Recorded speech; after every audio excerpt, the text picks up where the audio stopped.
Hello students. स्वागत है आप सबका गोपालगंज शिक्षा विभाग के इस ऑनलाइन प्लेटफॉर्म पे। और मैं हूं आपका फिजिक्स टीचर रंजीत कुशवाहा। और हम लोग पढ़ रहे थे इलेक्ट्रोस्टैटिक्स। तो जैसा कि मैंने आपको बताया था, ये आज हमारा इलेक्ट्रोस्टैटिक का लास्ट क्लास होगा। और पिछले क्लासों में हम लोग डाइलेक्ट्रिक्स के बारे में बहुत सारी जानकारी लिए थे। पिछले क्लास में आप जो लोग भी इसको नहीं देखे हैं, तो आज का अगर कोई क्लास अगर आप अटेंड कर रहे हैं तो पीछे वाला आप जाके क्लास जरूर देखिए। उसमें डायलेक्ट्रिक्स के बारे में बहुत सारी जानकारी दी गई है और उसी के आधार पर हम आज आगे कुछ डिस्कस करने वाले हैं, कुछ नया कुछ पढ़ने वाले हैं। तो हम ये मान करके चल रहे हैं कि आप लोग सभी लोग जो है वो पीछे वाला क्लास जरूर अटेंड किए हैं। ठीक है। तो पिछले क्लास में हम लोग डायलेक्ट्रिक्स के बारे में पढ़े थे कि दो तरह के डायलेक्ट्रिक्स होते हैं। Polar dielectrics, non polar dielectrics, यानी ध्रुवी परावैद्युत और अध्रुवी परावैद्युत क्या होते हैं, उसके एग्जाम्पल्स भी हम लोगों ने देखा। फिर उसके बाद से उसके ध्रुवण के बारे में भी हम लोगों ने समझा कि कैसे ध्रुवण होता है, पोलराइजेबिलिटी क्या होती है, ससेप्टिबिलिटी यानी प्रवृत्ति, उसकी ध्रुवण प्रवृत्ति क्या होती है। इन सारी चीज़ों को हम लोगों ने डिस्कस किया हुआ। और लास्ट में हम लोगों ने एक स्लैब को, डाइलेक्ट्रिक स्लैब का पोलराइजेशन भी पढ़ा था कि ऐसे एक डाइलेक्ट्रिक स्लैब है, तो इसके जब इसको इलेक्ट्रिक फील्ड में रखा जाता है तो इसके अपोजिट फेसेस पर एक तरफ जो होता है वो धन आवेश और दूसरे तरफ जो होता है वो ऋण आवेश ऐसे उत्पन्न हो जाता है। ठीक है। और यहाँ पर जो सरफेस चार्ज जो डेंसिटी बनती है उसको सिग्मा से हम लोग डिनोट करते हैं, पृष्ठीय आवेश घनत्व को। और चूंकि ये पोलराइजेशन के कारण हुआ है, ध्रुवण के कारण ऐसा हो पाता है, इसलिए इसके साथ हम लोग सिग्मा पी लगा देते हैं, पी फॉर पोलराइजेशन, ध्रुवण के कारण। और इधर प्लस है तो इसको यहाँ पर प्लस में, और इधर माइनस है तो सेम चीज यहाँ पर हम माइनस में भी लिख सकते हैं। और अंदर वाला क्या होता है कि अंदर वाला पॉजिटिव निगेटिव एक दूसरे को हम जो होते हैं वो कैंसिल आउट कर देते हैं। ठीक है। तो अंदर में जो होता है वो नेट चार्ज होता है वो हमारा जीरो हो जाता है। ठीक है। तो इस प्रकार से ये हम लोग इसको बहुत डिस्क्रिप्स मतलब इसको लास्ट क्लास में लोगों ने इसको डिस्कशन किया हुआ था। तो सिग्मा पी बराबर हम लोगों ने यहाँ पर यह भी निकाला था कि सिग्मा पी बराबर यहाँ पर क्यू बटे ए। ठीक है। यानी क्यू हो गया वहां पे चार्ज और ए हो गया उसका सरफेस एरिया। और चूंकि पोलराइजेशन के कारण ये जो चार्ज आ रहा है, इसलिए हम लोग यहाँ पर क्यू के साथ यहाँ पर नीचे में पी भी लगा सकते हैं, क्यू पी बटे ए। ठीक है। तो ऐसे लास्ट में हम लोगों ने ये भी देखा था कि इसके अंदर जो इलेक्ट्रिक फील्ड जो होता है वो रिड्यूस्ड हो जाता है। यानी किसी भी डाइलेक्ट्रिक्स को, परावैद्युत को जब हम एक्सटर्नल इलेक्ट्रिक फील्ड में रखते हैं या उस परावैद्युत पर कोई विद्युतीय क्षेत्र आरोपित करते हैं, तो उसके अंदर जो विद्युतीय क्षेत्र जो होता है वो रिड्यूस हो जाता है, कम हो जाता है। ठीक है। अंदर विद्युतीय क्षेत्र का प्रभाव जो होता है वो थोड़ा सा, उसके कारण इलेक्ट्रिक फील्ड जो होता है वो रिड्यूस हो जाता है।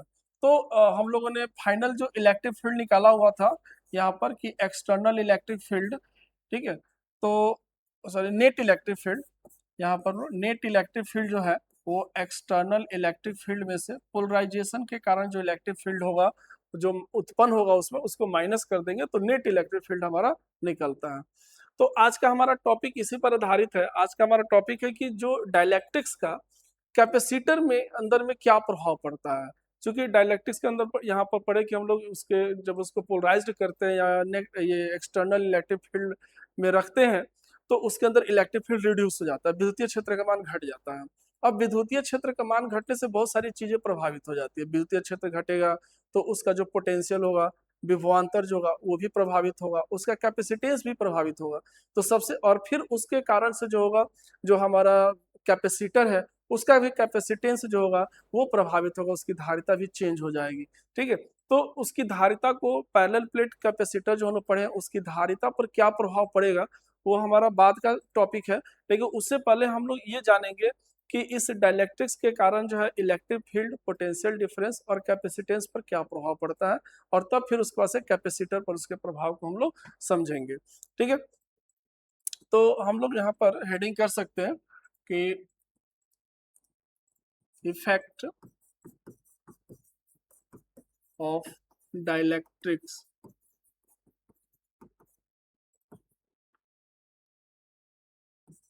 on electric field potential, potential difference लिख सकते हैं, पोटेंशियल डिफरेंस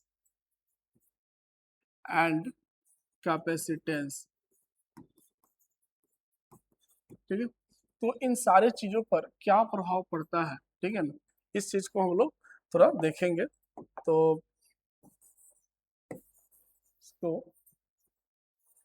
सबसे पहले हम लोग इलेक्ट्रिक फील्ड पे देखते हैं कि इलेक्ट्रिक फील्ड पे क्या प्रभाव पड़ता है। तो इलेक्ट्रिक फील्ड के बारे में मोटा मोटी हम लोगों ने पिछले क्लास में पढ़ चुके हैं, ठीक है। यहाँ पर सबसे पहला ऑन इलेक्ट्रिक फील्ड,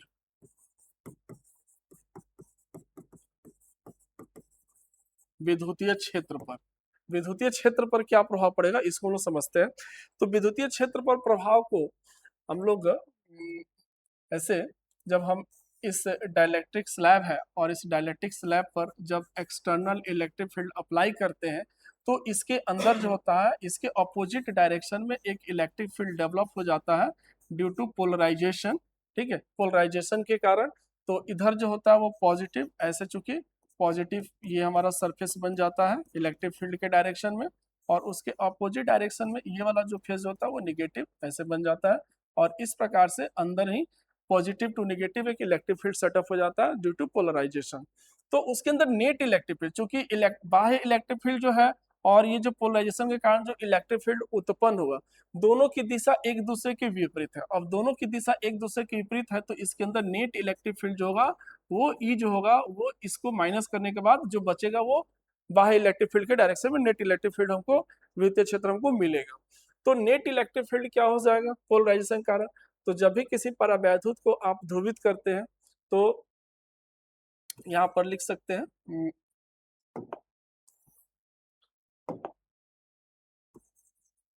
ध्रुवण के कारण परावैद्युत स्लैब में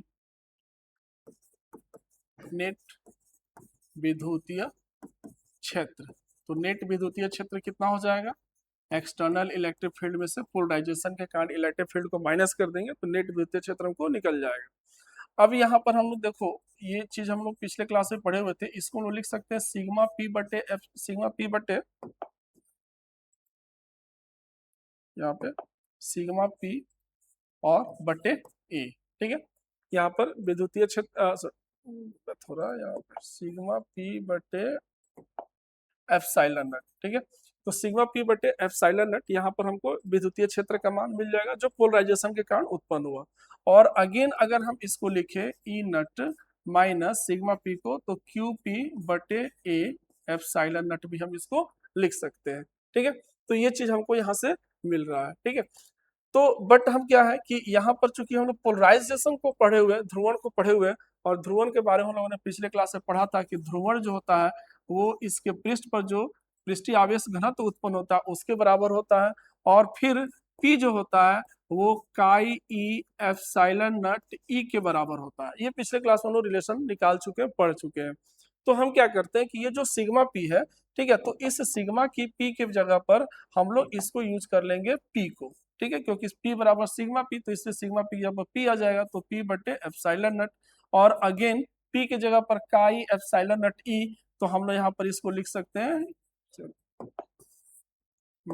ई नट, और ये हो गया काई ई एप्सिलॉन नट ई अपॉन एप्सिलॉन नट। तो एप्सिलॉन नट से एप्सिलॉन नट कैंसिल हो जाएगा तो यहाँ जो बचेगा, ठीक है, तब यहाँ बच जाएगा हमारे पास ई नट माइनस काई ई इंटू ई, और इधर हो गया ई, ठीक है।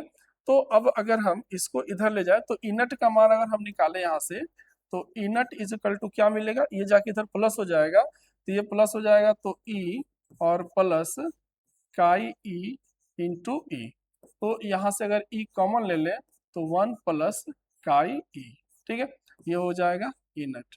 अब यहाँ से अगर हम डिवाइड करें तो ई नट अपॉन ई, ठीक है, ई नट अपॉन ई, तो इज इक्वल टू हो जाएगा 1 प्लस काई ई, ठीक है। तो ये हमको रिलेशन यहाँ पर मिलता है, ठीक है। अब चूंकि कल हम लोग पिछले क्लास में पढ़े थे कि चूंकि यहाँ पर काई E plus 1 is equal to हम लोगों ने रिलेशन निकाला था के, इसको हम लोगों ने के यहाँ पर रिलेशन निकाला था, और के को हम लोग कहते हैं माध्यम परावैद्युत का परावैद्युतांक, ठीक है। तो के परावैद्युतांक हो गया। तो इसलिए हम यहाँ पर अगर देखें तो E naught upon E is equal to के बराबर इसको लिख सकते हैं, क्योंकि 1 प्लस का के होता है तो के बराबर ही हो जाएगा। और again since K always greater than 1, that means कि E naught upon E will also greater than 1, यानी ई नट बटे ई बराबर जो होगा 1 से बड़ा हो जाएगा, और इसलिए ई नट ग्रेटर देन ई। ठीक है, तो या ऐसे कह सकते हैं कि ई जो है, जैसे यहाँ पर ई जो है ई नट जो हो गया एक्सटर्नल इलेक्ट्रिक फील्ड हो गया, बाह्य विद्युतीय क्षेत्र हो गया, और ई जो हो गया वो आंतरिक विद्युतीय क्षेत्र, यानी इसके अंदर जो विद्युतीय क्षेत्र डेवलप हुआ। तो क्या देख रहे हैं कि बाह्य विद्युतीय क्षेत्र की तुलना में अंदर का विद्युतीय क्षेत्र जो होता है वो रिड्यूस हो जाता है। यानी जब भी हम किसी परावैद्युत स्लैब को पोलराइज करते हैं, इलेक्ट्रिक फील्ड अप्लाई करते हैं, तो उसके अंदर का जो विद्युतीय क्षेत्र जो होता है वो बाह्य विद्युतीय क्षेत्र की तुलना में कम हो जाता है। ये रिजल्ट हमको यहाँ से ये चीज मिलता है कि बाह्य विद्युतीय क्षेत्र में डाइलेक्ट्रिक्स के अंदर इलेक्ट्रिक फील्ड घट जाता है। तो ये बहुत ही इंपॉर्टेंट है, ऐसे निकालने के लिए भी पूछा जाता है कि ऐसे क्या, मतलब कि सीबीएसई वगैरह में ये बहुत इंपॉर्टेंट क्वेश्चन है। सीबीएसई वगैरह में ये क्वेश्चन कई बार पूछा है, आता भी है। ठीक है, तो बिहार बोर्ड के लिए भी ये कॉन्सेप्ट बहुत अच्छा है। ठीक है, तो ये तो होगी पहली चीज की ऑन इलेक्ट्रिक फील्ड पे क्या प्रभाव पड़ेगा। इसको पूरा बढ़िया से इसलिए कि पूरा मैंने इसमें जो भी आपको नोट्स में जैसे लिखना है, बिल्कुल मैंने उस तरीके से इसको आपको बोर्ड पे लिख दिया हो, आप बिल्कुल वैसे लाइन बाय लाइन इसको नोट कर सकते हो। ठीक है, चलो आगे बढ़ते हैं। नेक्स्ट, पोटेंशियल डिफरेंस पे क्या प्रभाव पड़ेगा ऑन, दूसरा जो है पोटेंशियल डिफरेंस।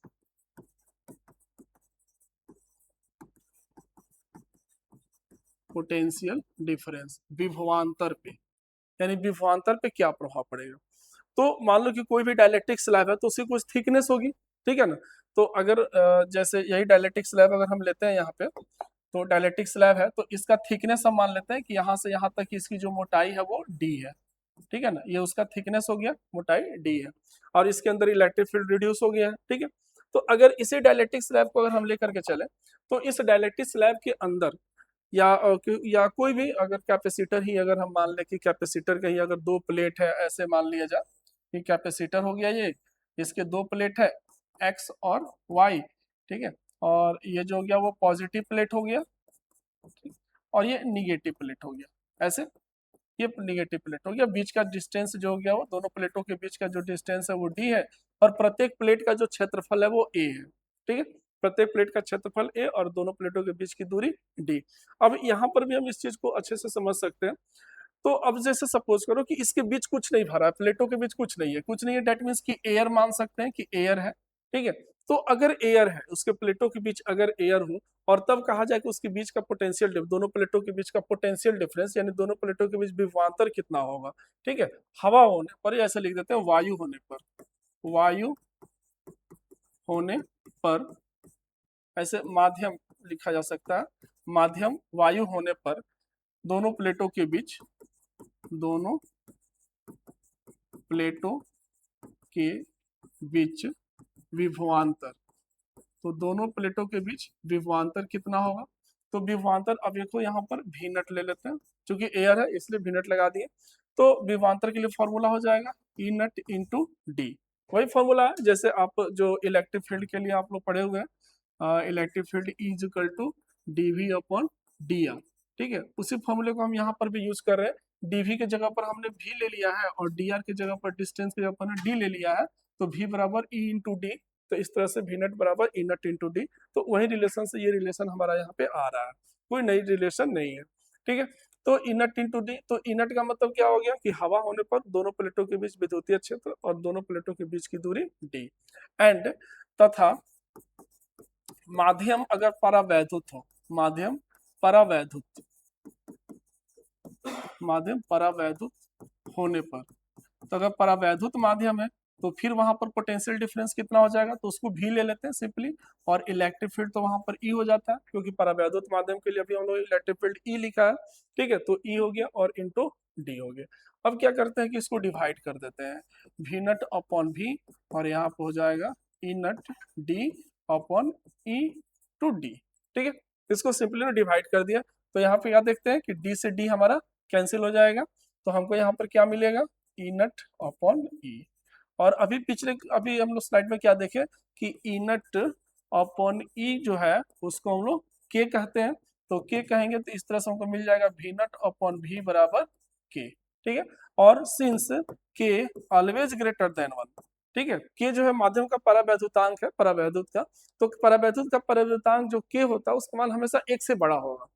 हाँ, वायु या निर्वात के लिए एक होगा, लेकिन बाकी कोई भी दूसरा माध्यम हो तो उसके लिए एक से हमेशा बड़ा होगा। तो के ऑलवेज ग्रेटर देन वन, तो इसलिए यहाँ पर हो जाएगा V naught upon V always greater than one, that means कि V naught greater than V. यानी इसका मतलब क्या हुआ कि अगर इस प्लेटों के बीच अगर कोई परावैद्युत माध्यम भर दिया जाए तो उसके बीच का जो पोटेंशियल डिफरेंस है वो पहले की तुलना में घट जाएगा। अगर वायु है तो ये है, और अगर परावैद्युत माध्यम आ गया तो ये हो गया।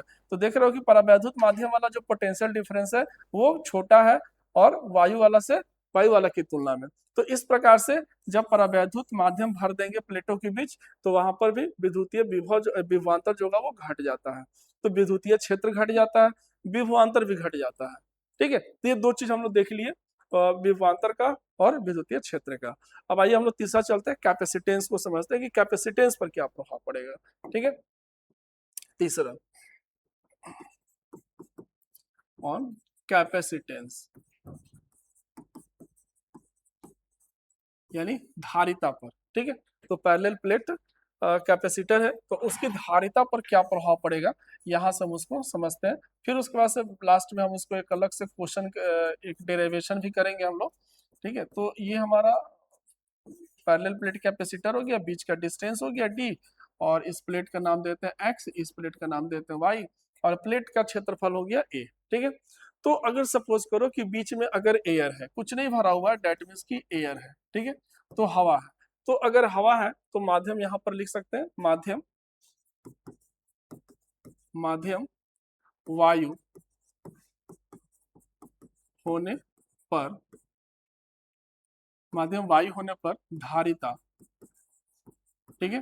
तो धारिता सी नट, अब इसको हम लोग धारिता को सी से डिनोट कर रहे हैं, तो धारिता सी नट, सी बराबर क्या होता है, ठीक है, सी बराबर हो गया क्यू बटे भी, क्यू बटे भी, तो यहाँ पर भी की जगह पर भी नट हो जाएगा, ठीक है। तो क्यू बटे भी नट, तो यहाँ पर धारिता का सिंपल सा फॉर्मूला हम ले रहे हैं पोटेंशियल डिफरेंस और आवेश के टर्म में, ठीक है। तो इस प्रकार से क्यू बटे भी नट तथा माध्यम परावैद्युत होने पर, ठीक है, तो माध्यम अगर परावैद्युत हो तो उसके लिए सी बराबर क्यू बटे भी, ठीक है, सी बराबर क्यू बटे भी, क्योंकि वहां पर विभवांतर जो होता है वो हमारा भी हो जाता है, तो उसको ले यहाँ पर।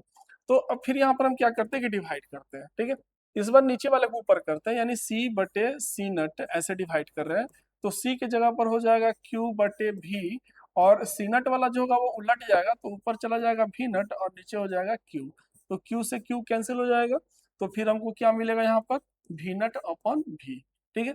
अगेन चूंकि अभी हम लोग देखें पिछले क्लास पिछले वहां पर टॉपिक में कि भी नट अपॉन भी जो है वो के बराबर है, ठीक है। यहाँ पर भी उन्होंने क्या निकाला कि भी नट अपॉन भी जो है वो के बराबर है। तो चूंकि ये यही चीज हम आगे यूज कर रहे हैं, तो भी नट अपॉन भी अपॉन के, तो अब चूंकि ये के हो गया तो इसलिए सी अपॉन सी नट ये भी जो होगा वो के बराबर हो जाएगा, ठीक है। और चूंकि के ऑलवेज ग्रेटर देन वन तो इसलिए सी यहाँ पर लिख सकते हैं सी अपॉन सी नट ग्रेटर देन वन, और डेट इम्प्लाइज डेट क्या हो जाएगा सी ग्रेटर देन सी नट। ये बहुत इंटरेस्टिंग यहाँ पर रिजल्ट हमको मिला, सी ग्रेटर देन सी नट। इसके पहले वाले में क्या मिलता था कि जो नट वाला यानी एयर वाला जो होता था वो हमेशा ज्यादा होता था, लेकिन यहाँ पर क्या मिला कि एयर वाला कम हो गया। मतलब कि जब प्लेटों के बीच अगर हम परावैद्युत माध्यम भर दे तो विद्युतीय क्षेत्र जो होगा वो क्या होगा, विद्युतीय क्षेत्र घट जाएगा, पोटेंशियल डिफरेंस घट जाएगा, बट कैपेसिटेंस जो होगा वो बढ़ जाएगा। ये सबसे इंटरेस्टिंग चीज है कि यहाँ पर कैपेसिटेंस जो होता है वो बढ़ जा रहा है, धारिता जो है उसकी बढ़ जाएगी, ठीक है। सी ग्रेटर देन सी नट आ रहा है, ठीक है। इसका मतलब कि धारिता उसकी बढ़ जाएगी। तीन चीजों पर हमने देखा, तो तीन चीजों में हमने क्या रिजल्ट पाया कि विद्युतीय क्षेत्र घटेगा, विभवांतर दोनों प्लेटों के बीच वो भी घटेगा, लेकिन इसका कैपेसिटेंस यानी इसकी धारिता जो होगी वो बढ़ जाएगी। ठीक है, तो इसके इसमें धारिता कैसे बढ़ेगी उसको भी हम लोग आगे वाला में देखते हैं, आगे टॉपिक्स में। लेकिन एक चीज और आपको बता दें कि यहाँ पर धारिता के लिए भी हम लोग फॉर्मूला निकाला था पैरेलल प्लेट कैपेसिटर का। तो आपको याद होगा कि C इज इक्वल टू होता है A epsilon not upon D। ये फॉर्मूला हमने डिराइव किया हुआ था। लेकिन वही अगर ये कब है कि अगर प्लेटों के बीच एयर है, ठीक है, लेकिन अगर परावैद्युत माध्यम हो तो हम लोगों ने क्या निकाला था, A epsilon not upon D into के। अब उसमें के से गुना हो गया, क्यों? क्योंकि जो भी परावैद्युत माध्यम होगा, ठीक है, उसके कारण वहां पर कैपेसिटेंस हमारा इंक्रीज कर रहा है, तो इसलिए के टाइम्स उसका कैपेसिटेंस इंक्रीज कर जाएगा। तो के जो होगा उसका परावैद्युतांक है, तो परावैद्युतांक जितना होगा उतना गुना उसका कैपेसिटेंस बढ़ जाएगा। तो वो चीज हमने जो पहले निकाला था उसको हम यहाँ पर वेरीफाई भी कर रहे हैं। ठीक है, तो वो चीज हो रहा है। अब इस पैरेलल प्लेट कैपेसिटर के बीच अगर मान लो कि डायलेक्ट्रिक स्लैब रखा गया हो, तो हमने तो ये देखा कि पूरा डायलेक्ट्रिक स्लैब भर दिया हो, लेकिन ये भी तो हो सकता है कि इस पैरेलल प्लेट के कैपेसिटर के बीच जो स्पेस है उसको पार्शियली फिल किया जाए, आधा या थोड़ा सा पैरेलल ये डायलेक्ट्रिक स्लैब हम लगा दें और तब उसका कैपेसिटेंस निकालना हो। तो ये बहुत ही इंपॉर्टेंट क्वेश्चन होता है, इंटर के एग्जाम में पूछा जाता है कि अगर पैरेलल प्लेट कैपेसिटर के बीच का जो स्पेस है उसमें अगर कुछ मोटाई का ये परावैद्युत स्लैब रख दिया जाए तो उसका कैपेसिटेंस क्या होगा, और उसका कैपेसिटेंस के लिए फॉर्मूला निकालना होता है, व्यंजक निकालना होता है। ठीक है, तो आइए नेक्स्ट हमारा टॉपिक वही है, नेक्स्ट टॉपिक और उसको समझते हैं। ऐसे हेडिंग हम कर सकते हैं, parallel plate capacitor with dielectric slab.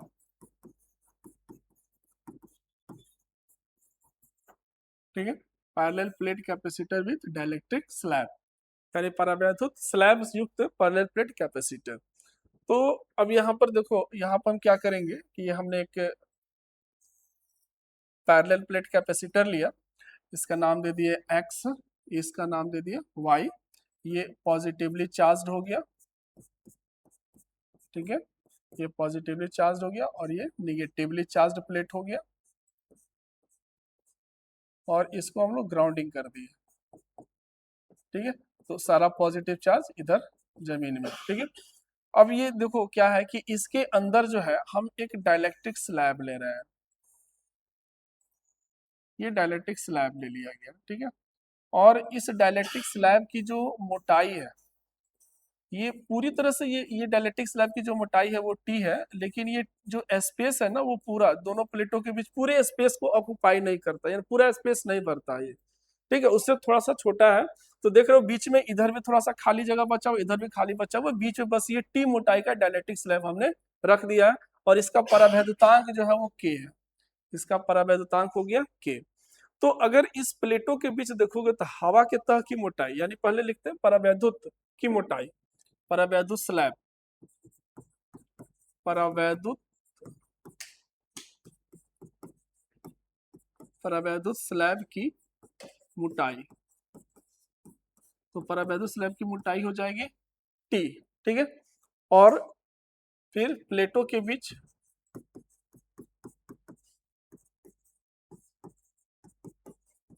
वायु के तह की मोटाई, तो वायु के तह की मोटाई कितनी हो जाएगी, तो देखो टोटल जो जो थिकनेस है, ठीक है ना, टोटल जो थिकनेस है दोनों प्लेटों के बीच का जो डिस्टेंस है वो डी है। ठीक है, तो डी में से क्या करेंगे, डी में से टी को माइनस कर लो, तो उसके वायु के तह की मोटाई निकल जाएगी डी माइनस टी। ठीक है, तो ये हो गया टी और ये हो गया डी माइनस टी। ओके, तो अब चल आते हैं फिर, अब इसके बाद क्या है कि इस पर जो डायलेक्ट्रिक, जैसे मान लेते हैं कि ये इस पर पॉजिटिव चार्ज हो गया और इस पर नेगेटिव चार्ज हो गया। ठीक है, इसका परावैद्युत का परावैद्युतांक जो है वो के है, वो वहां पर लिख चुके हैं, तो उसको हम यहाँ पर नोट नहीं कर रहे हैं। ठीक है, तो अब हम क्या करते हैं कि इसके अंदर जो पोलराइजेशन के कारण जो हमारा सरफेस चार्ज डेंसिटी या इलेक्ट्रिक फील्ड, ऐसे कह सकते हैं कि इलेक्ट्रिक फील्ड जो हमारा प्रोड्यूस हुआ दोनों प्लेटों के बीच जो इलेक्ट्रिक फील्ड हुआ उसका मान निकालेंगे।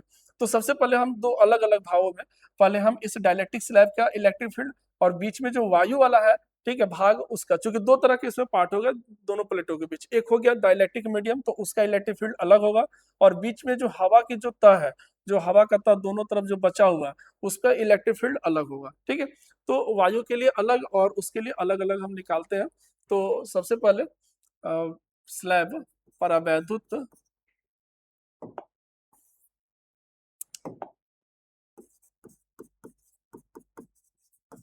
परावैद्युत स्लैब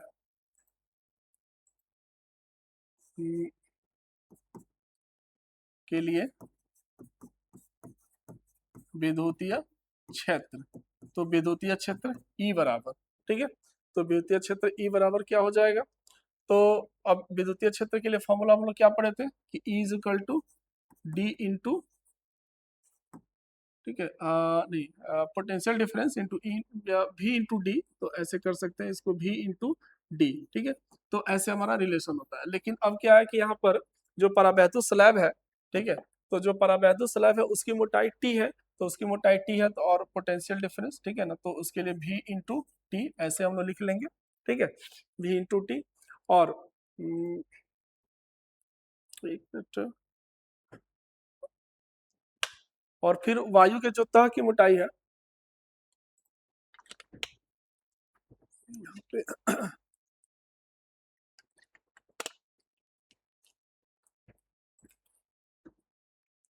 यहाँ पे इसको हम लोग ये वाला फॉर्मूला ना यूज करके हम लोग इसको सिग्मा अपॉन एप्सिलॉन नट का यूज करते हैं, तो सिग्मा अपॉन ये हो जाएगा sigma upon sigma P epsilon naught, और उसके अंदर ये डाइलेक्ट्रिक मीडियम है तो उसका परावैद्युतांक हो जाएगा के, तो इसको हम लोग यहाँ पर यूज करते हैं।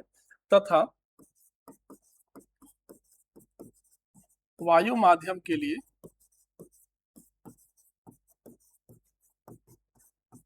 विद्युतीय क्षेत्र, ठीक है, तो विद्युतीय क्षेत्र तो इनेट बराबर, तो ये हो जाएगा सिग्मा अपॉन एप्सिलॉन नट, ठीक है, तो ये चीज हम यहाँ पर यूज करेंगे सिग्मा अपॉन एप्सिलॉन नट, और इसमें सिग्मा पी बटे एप्सिलॉन नट इंटू के, क्योंकि उसमें परावैद्युत माध्यम है तो परावैद्युत माध्यम से उसमें गुना हो जाएगा, और इसमें सिग्मा अपॉन एप्सिलॉन नट, ये हमारा विद्युतीय क्षेत्र के लिए ऐसे। तो चूंकि हम यहाँ पर एक चीज और पढ़ेंगे, sigma is equal to Q बटे ए होता है, ठीक है, तो उसको हम लोग क्यू बटे ए के रूप में भी आगे हम लोग लिख सकते हैं। अब आइए चलते हैं इसका विद्युतीय क्षेत्र, तो हम लोग निकालते हैं यहाँ पर ये अलग अलग, जैसे डायलेक्ट्रिक स्लैब का अलग हो गया, और ये जो वायु वाला पार्ट है उसके लिए ये विद्युतीय क्षेत्र का मान अलग हो गया, ठीक है। नाउ तो अब हम लोग दोनों प्लेटों के बीच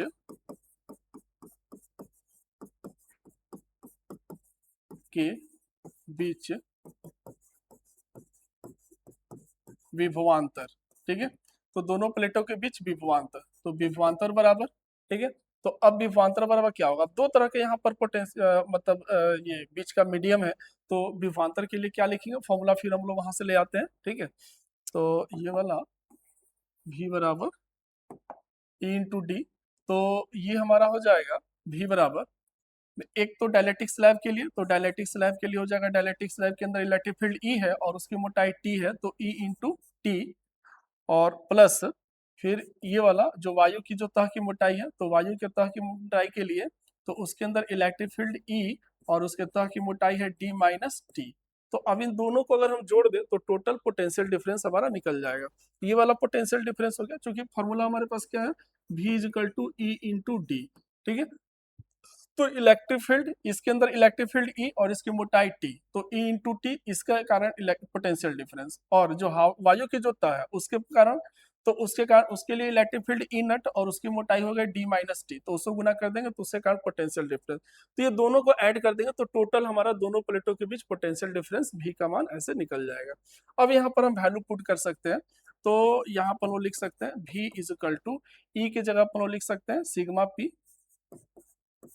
एप्सिलॉन नट के इंटू टी प्लस ई नट, तो ई नट की जगह पर सिग्मा अपॉन एप्सिलॉन नट, ठीक है, और ये इंटू डी माइनस टी, ठीक है, फिर हम इसमें सिग्मा पी की जगह पर क्यू बटे ए एप्सिलॉन नट के इंटू टी, और ये हो जाएगा सिग्मा बटे ए एप्सिलॉन नट और डी माइनस टी, इसमें से कुछ चीज़ों को हम कॉमन ले लेंगे, तो हमारे पास कॉमन आ जाएगा क्यू बटे ए एप्सिलॉन नट, क्यू बटे ए एप्सिलॉन नट कॉमन ले लेंगे, तो यहाँ पे बच जाएगा टी बटे के, और ये बच जाएगा हमारे पास D minus T, D minus T.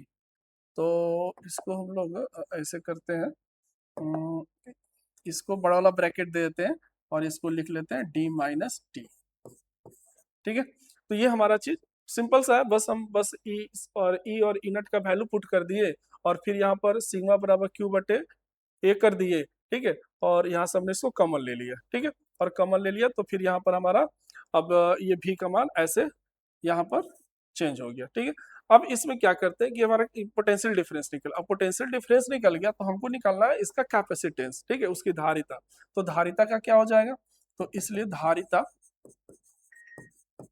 धारिता C बराबर Q बटे V, ये सिंपल सा धारिता C बराबर Q बटे V फॉर्मूला होता है, तो उसी फॉर्मूले को हम लोग यहाँ पे यूज कर लेंगे। C और ऊपर में हो जाएगा Q और बटे V, तो V की जगह पे ये पूरा मान आ जाएगा, तो पूरा मान आएगा तो Q बटे A एप्सिलॉन नट। इसमें थोड़ा इसको हम पहले लिख लेते हैं, तो इसको पहले लिखेंगे तो ये हो जाएगा D माइनस टी और प्लस T बटे K। ठीक है, और ये हमारा Q, तो ये हमारा रिलेशन हुआ। तो अब इसमें से क्या है कि Q से Q हमारा कैंसिल हो जाएगा और ये चला जाएगा ऊपर। ठीक है, तो ये ऊपर चला जाएगा, तो इसमें कुछ हम ऊपर से इरेज कर देते हैं, फिर आगे लिखते हैं।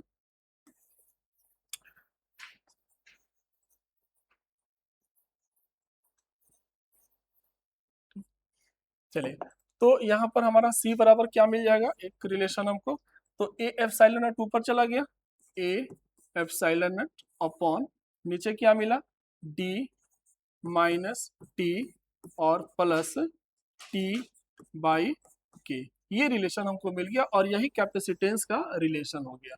यानी पैरेलल प्लेट कैपेसिटर के बीच अगर हम डायलेक्ट्रिक स्लैब भर दे पार्शियली, आंशिक रूप से, पूरी तरह से नहीं, आंशिक रूप से, तो उसका कैपेसिटेंस का ये फॉर्मूला हमको मिलेगा, और यहीं तक आपको निकालना रहता है। ठीक है, अब अगर सपोज करो कि अगर क्वेश्चन में ये मतलब आप स्पेशल केसेस के रूप ये भी कह दिया जा सकता है कि अगर पूरा भर दिया जाए तो क्या होगा, या एयर हो तो क्या होगा, तो उसको यहाँ पर हम थोड़ा बहुत चेंज करके उसको भी हम निकाल सकते हैं। तो कैसे उसको निकालेंगे, चलिए उसको भी समझ लेते हैं। तो यहाँ पे क्या है कि हमने आंशिक रूप से ये जो है आंशिक रूप से हमने फिल किया हुआ परावैद्युत माध्यम को, अगर मान लेते हैं कि अगर पूरी तरह से फिल कर दिया जाए, ठीक है, पूरी तरह से फिल कर दिया जाए, यानी यहाँ पर लिखा जाए कि यदि पूरे जगह को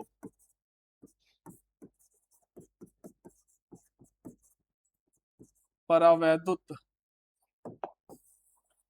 पूरे जगह को परावैद्युत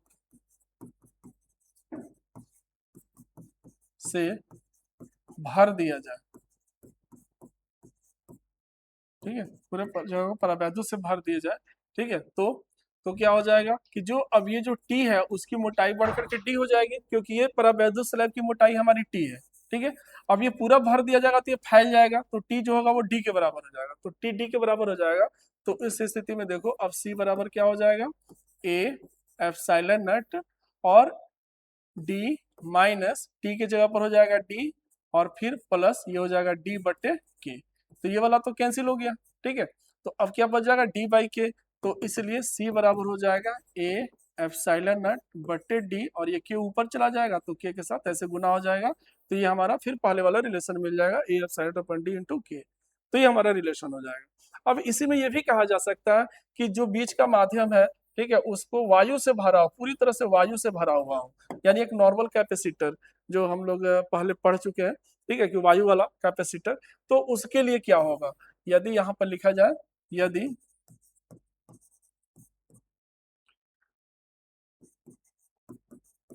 प्लेटों के बीच पूरी तरह से वायु भर दिया जाए, तो तो पूरी तरह से अगर वायु भर देंगे, तो वायु भर देंगे तो वहां पर फिर क्या होगा कि ये परावैद्युत स्लैब तो रहेगा नहीं, पूरा वायु हो गया, तो पूरा वायु हो गया तो के का एक तो की मतलब के जो हो गया वो 1 हो जाएगा, ठीक है, क्योंकि एयर हो गया, तो एयर हो गया तो के का मान जो होगा वो 1 हो जाएगा, एंड टी का जो मान होगा वो 0 हो जाएगा, क्योंकि अब परावैद्युत स्लैब नहीं रहा तो उसकी मोटाई 0। और यहाँ पर जो वायु आ गया तो k का मान 1 हो जाएगा।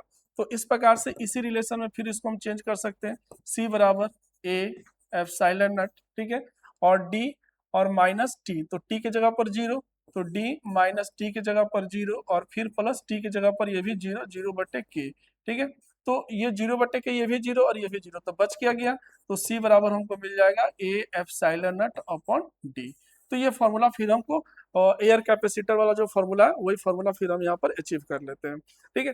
तो ये वाला फॉर्मूला जो है, इस फॉर्मूले से हम दोनों फॉर्मूला प्राप्त, एयर कैपेसिटर अगर पूरा फील्ड हो तो उसको भी, हाफ पार्शियली फील्ड हो तो उसको भी, तो ये बहुत ही इंपॉर्टेंट फॉर्मूला हो जाता है। और इसलिए एग्जाम में ज्यादातर कैपेसिटर में अगर कैपेसिटेंस निकालने के लिए आता है तो ज्यादातर यही क्वेश्चन पूछा जाता है कि पार्शियली अगर फील्ड ये डायलेक्ट्रिक स्लैब फील्ड हो तो उसका कैपेसिटेंस क्या होगा।